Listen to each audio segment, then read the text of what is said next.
আপনারা দেখছেন FOB news. FOB news মানে আপোষহীন স্বচ্ছতা।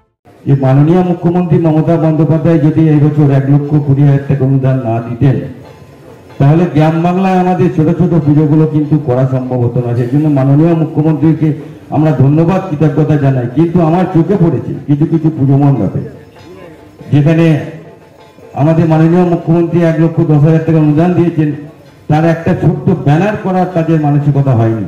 এটা বাঞ্ছনীয় নয়। যদিও আমরা প্রতিবাদ করেছি, প্রোটেস্ট করেছি।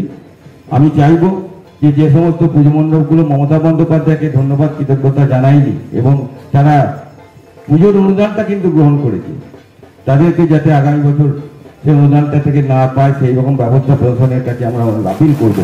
এটা আমাদের অত্যন্ত খুব কষ্ট হয়েছে। মাননীয় মুখ্যমন্ত্রী এত প্রতিকূলতার মধ্যেও যেভাবে তিনি অনুদান দিচ্ছেন, আজকে 15,000 টাকা থেকে শুরু হয়েছিল, আজকে সেটা একটু একটু করে বেড়ে বেড়ে গতবার ছিল 85, এবার হয়েছে 1,10,000।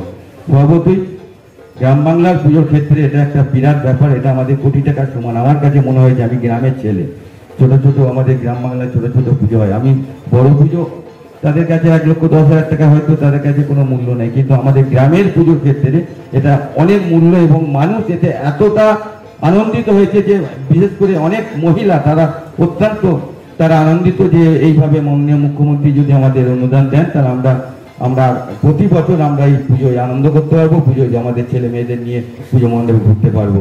এবং সাথে সাথে তাই নয়, তিনি ইলেকট্রিকের জন্য 80% সাবসিডি দিয়েছিলেন এবং ফায়ার বলুন অন্যান্য যে কাগজপত্র করতে হয় সেখান থেকেও তিনি বিনা পয়সায় তিনি করে দিয়েছেন। এটার নাম বাংলার মুখ্যমন্ত্রী মমতা বন্দ্যোপাধ্যায়। তাই তাকে প্রণাম জানিয়ে তাকে সম্মান জানাতে যারা ভুলে যায়, তাদের পুজো করার অধিকার আমার মনে হয় তাদের নেই। তারা